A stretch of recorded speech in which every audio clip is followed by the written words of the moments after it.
Morning, dear students. Welcome back.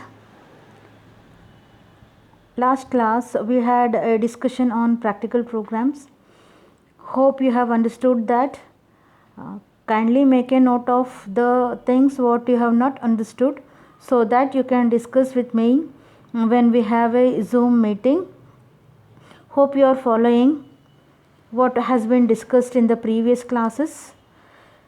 So I understand that programming is very difficult to understand in online classes, but when you come to college, when we have a regular class, we will discuss again few of the difficult programs what has been done in the online classes. To begin with the day, very good morning to you all. So today's class is about C++ practical programs, and this will be part 3. Today's class we will be discussing stacks, pointer to a object. We will be discussing push and pop operation in today's program. Let's get started with the programs and check out how to write the coding. Let us begin with pointer to class or pointer to object. So as we know, pointer is a variable which stores the address of another variable. So if it is possible to store the address of a variable to a pointer, it is also possible to store the address of an object to a variable. So today's class we will be seeing how we can store the address of an object to a pointer and how we can access the members of the object through pointer. As we know that we have been discussing in the pointer class that pointer makes the program execution faster as it stores the address of the variable. So we can have a direct access to the variable. Let us see how we can store the address of a variable or an object to a pointer and how we can access the members. So it is possible to define pointers to an object of a class. Pointers can point to an object and we can use a pointer to an object to access the members. So to access the members we will be using pointing to operator. Let's check out the example. Class student. A student has one function and the name is fun or fun. So STUD, that is student, is the class name, S is the object, P is the pointer. How do we know P is a pointer? Because it is preceded by asterisk or star. So here you can see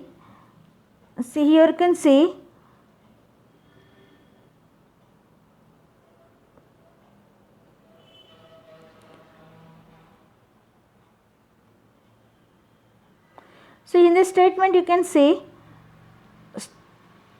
STUD is the class name, S is the object and P is the pointer. And now we are storing the address of S to P. That means now address and S will give the address of S that will be stored to P. S is the object. And when we have to access the member, if we are accessing the member we will be using S.fun. The same if we are using a pointer to access the member we will be using pointing to operator, that is a hyphen and a greater than symbol.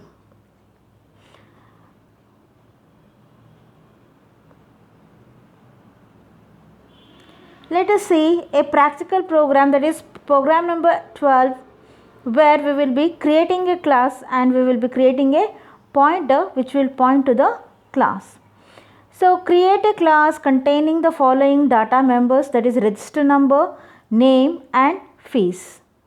Also create a member function to read and display the data. Using the concept of pointers to object, so we will be using the pointer to access the members of the class. Let us see what the class has.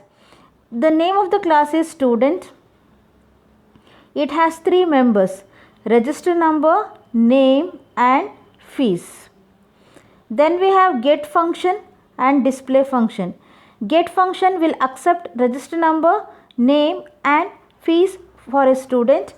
Likewise, display will print register number, name and fees. So now we have the member function, that is void get. Void get will accept the student name, register number and fees. Similarly, we have display. The job of display function is to print the register number, name and fees. So student has 3 data members, that is name, register number and fees. Similarly, there are 2 member functions, that is get and display. Get will accept the name, register number and fees, whereas display will print name, register number and fees.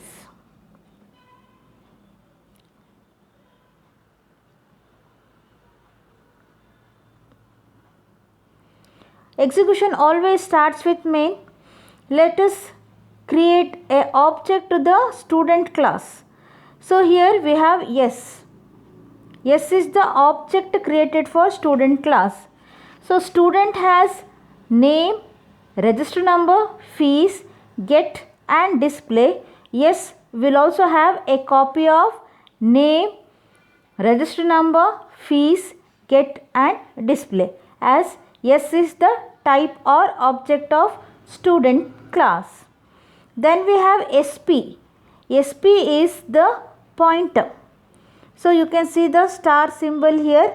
So that star symbol indicates it is a pointer. And SP stores the address of a object of type student, as you can see SP is declared with the class student, which means that SP can store the address of student object. So the SP type given is student. Clear screen.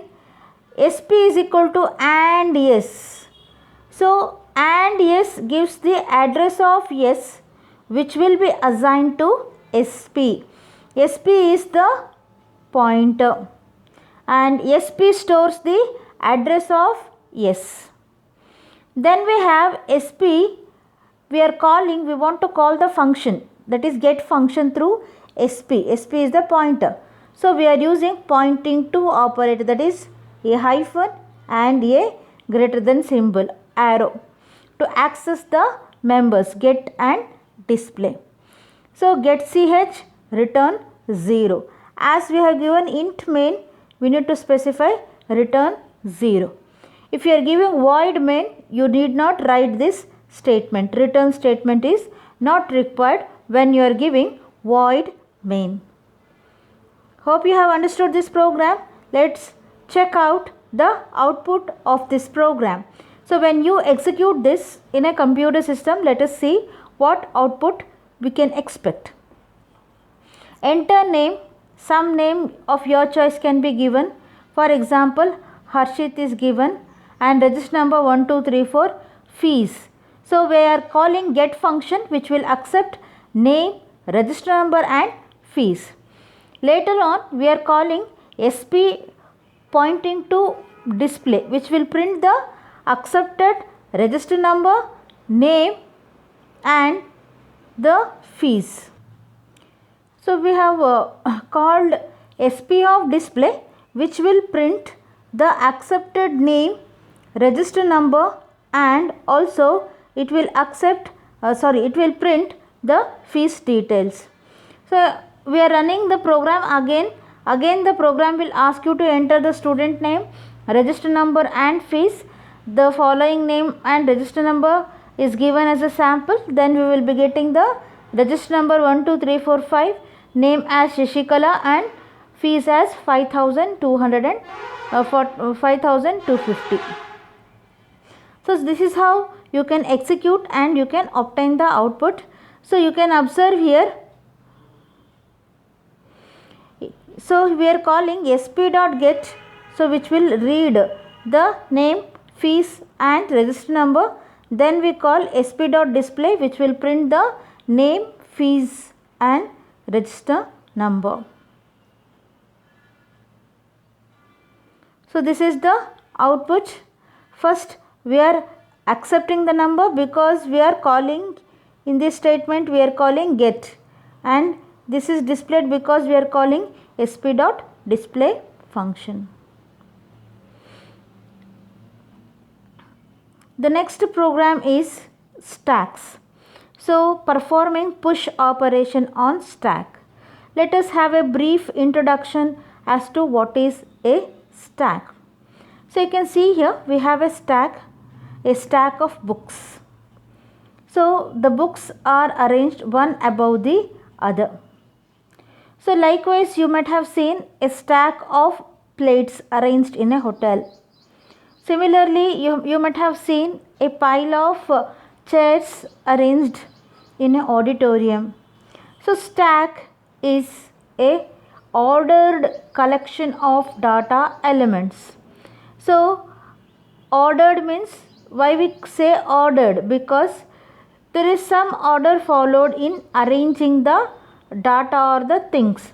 For example, you might have seen a pile of plates. So in a pile of plates you can see one plate is placed above another, and there will be one more placed above that plate, like that there will be some arrangement. So similarly stack is an ordered collection of data elements where the addition and removal of items takes place at the same end, and that end is called top. See, when you imagine there are 10 chairs arranged one above the other, the 11th chair sits on the 10th chair, and when we remove, first 11th chair will come out, and then 10th chair will come out, and then chair number 9 will come out, like this it will goes on. So this end, that end where the elements are added and removed, they are called as top of the stack.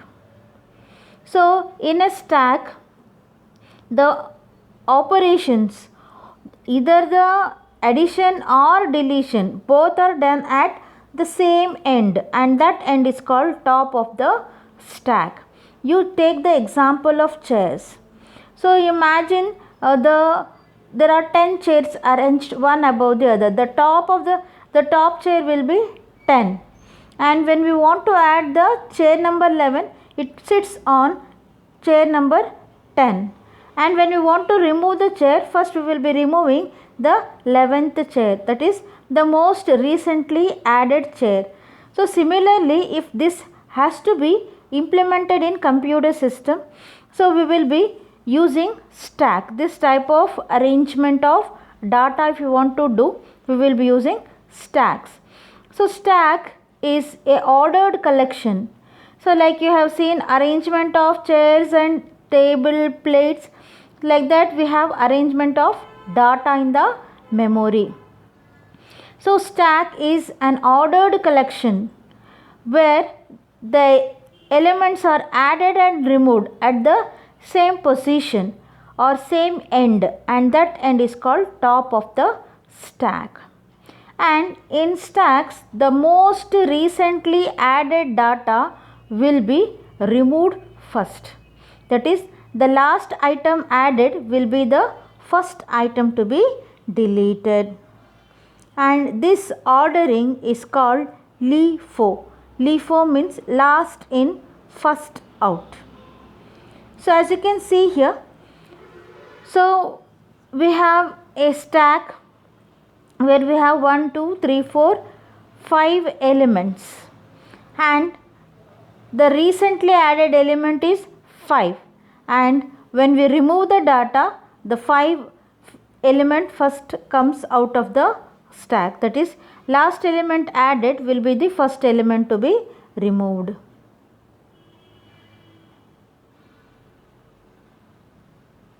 Now let us concentrate on the push operation. Let us see what the push operation is. The push operation is nothing but adding the elements to the top of the stack is called pushing an element or push operation. So as we know that the elements are added to the end called top. So here if top is equal to -1, then the stack is empty. So you can see here when top is equal to -1, stack is empty. Now let us push 10.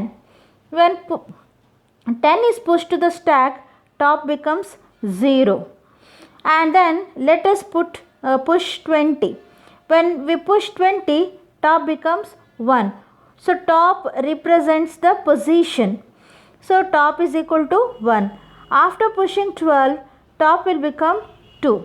Then after pushing 33, then top becomes 3. Now as the stack has been created for 4 elements, now we will not be able to add more elements because stack is full. When top has reached maximum size -1, stack overflows.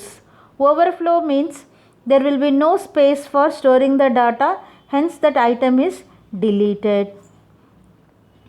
So let us implement this using a C++ program.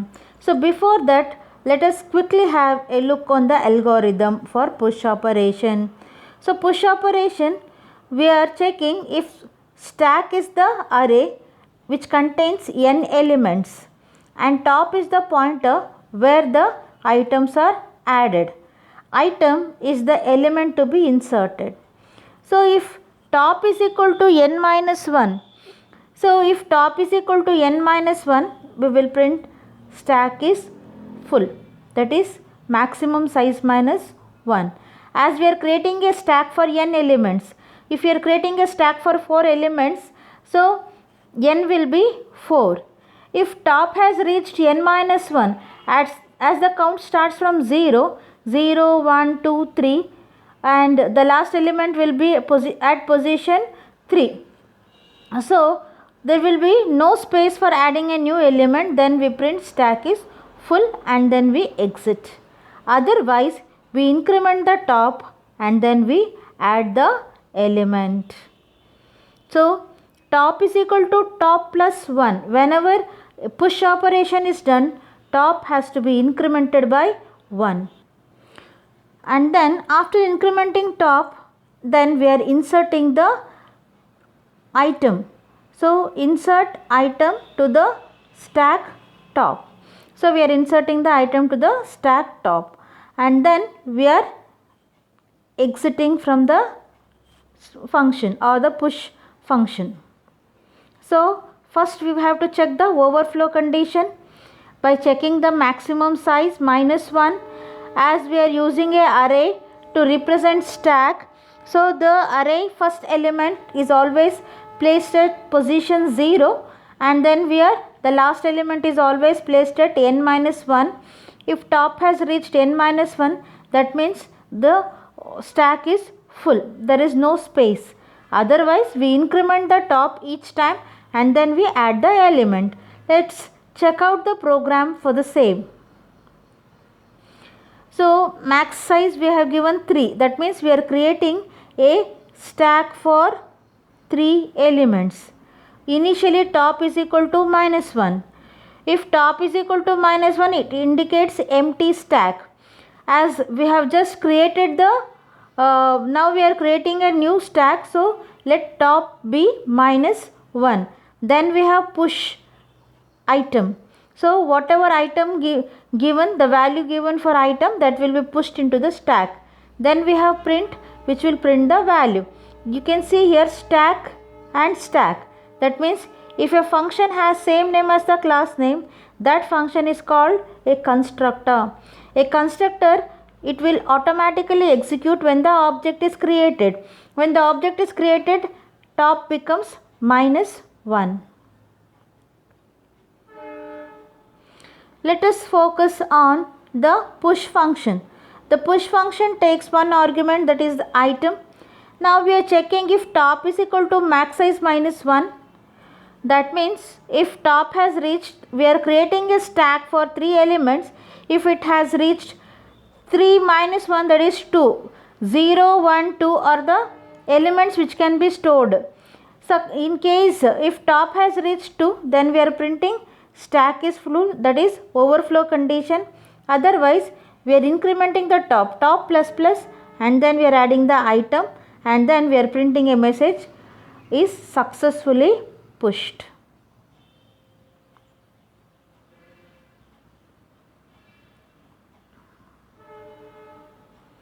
Let us see the print function.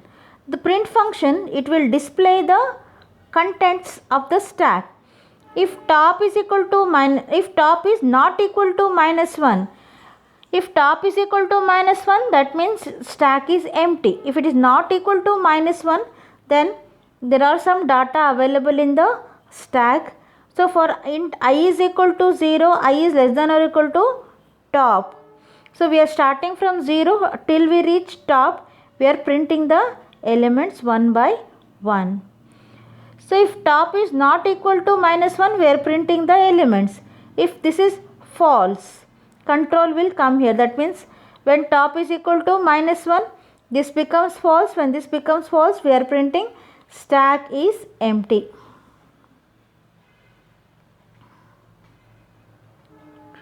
The execution always starts from main. Here we are giving the option to the user.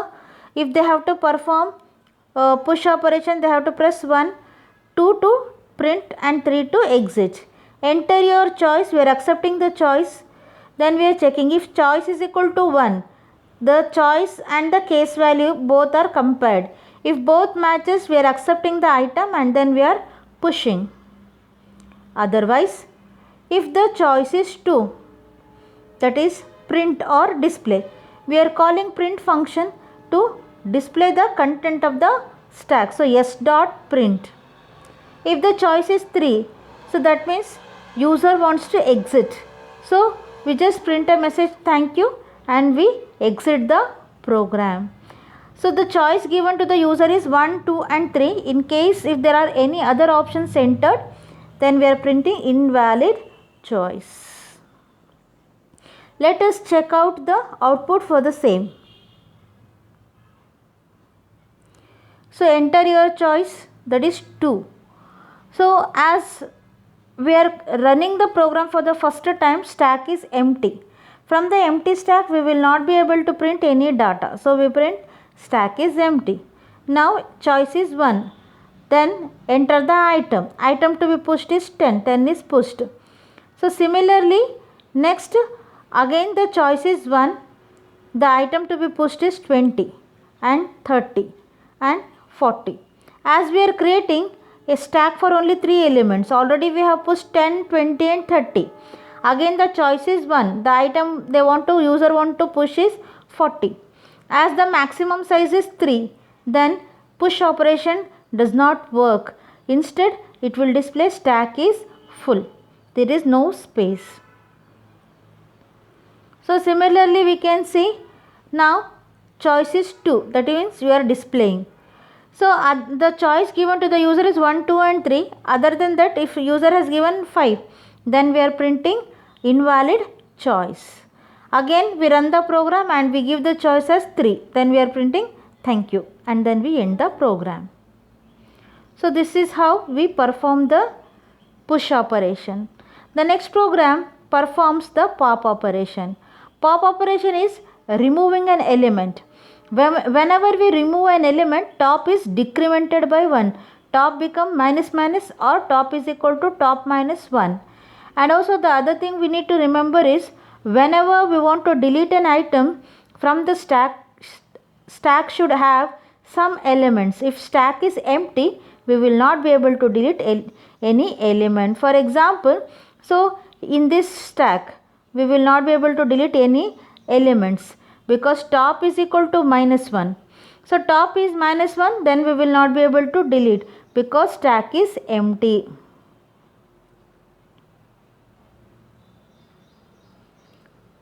So here we are checking stack is the array, n is the item and top is the pointer. So if top is equal to null, that means stack is empty.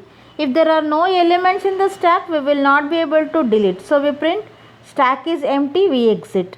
Otherwise, we decrement the top and we take the top element and then we decrement the top by 1. The same can be implemented using C++ program. So it is very similar to the previous program, exactly almost same. Top is equal to, we are initializing -1, then we are using push, print, and now we are adding one more function, that is pop function. In the previous program we just pushed the element, now we will be popping the element. So same thing, first we are checking the top is equal to max -1, then we are printing stack is full, otherwise we are incrementing the top and we are adding the element.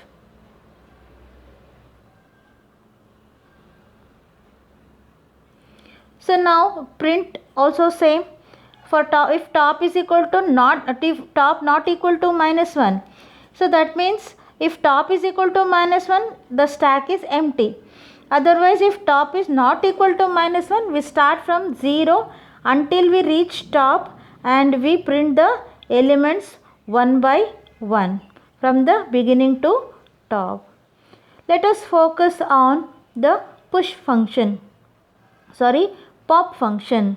So if top is equal to -1, that means if top is equal to -1, empty stack. If there are no elements in the stack, we will not be able to delete. So we are telling stack is empty. If top is equal to -1, stack is empty. Otherwise, we take the element, we decrement the top minus, and then we are printing the element which is popped. Execution always starts from main. There is one more choice added to this program. Earlier we had given only 1, 2 and 3 was exit. Now 3 is print. 1 is push, 2 pop, 3 print and 4 is exit. We are accepting the choice of the user. User choice is 1, then we are accepting the item, then we are pushing the elements. Otherwise if choice is 2, then we pop the element, then if choice is 3, we print the element, if choice is 4, we exit the program. So you can see here.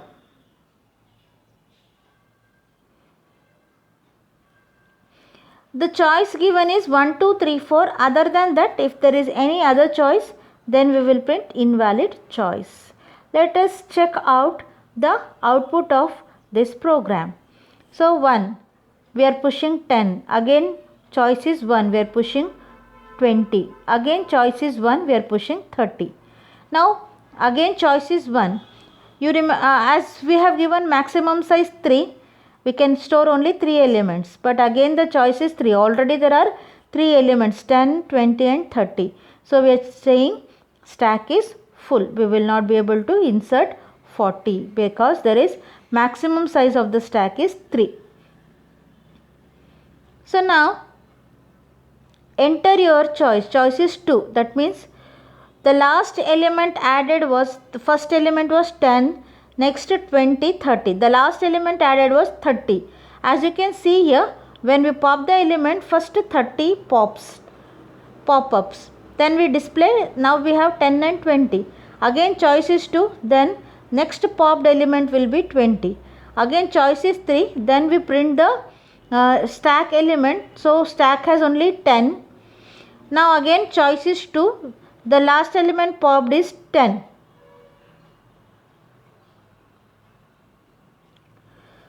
Now the choice is 2, as there are no more elements, so this creates an error, this stack is empty. Now choice is 3, that means we want to print the element, stack is empty.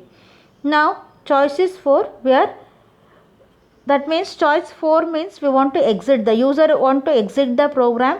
Then we print a message saying thank you and then we close the program.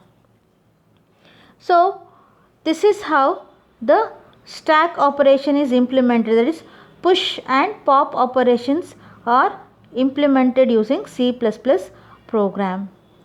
So hope you have understood all the three programs which has been discussed, that is object to a pointer to a object, push operation and pop operation. Hope you have understood. So kindly make a note of the things what you have not understood and log in into the Zoom app on the scheduled time so that we can have a doubt clarification. Thanks for patience listening. God bless you all, my dear students.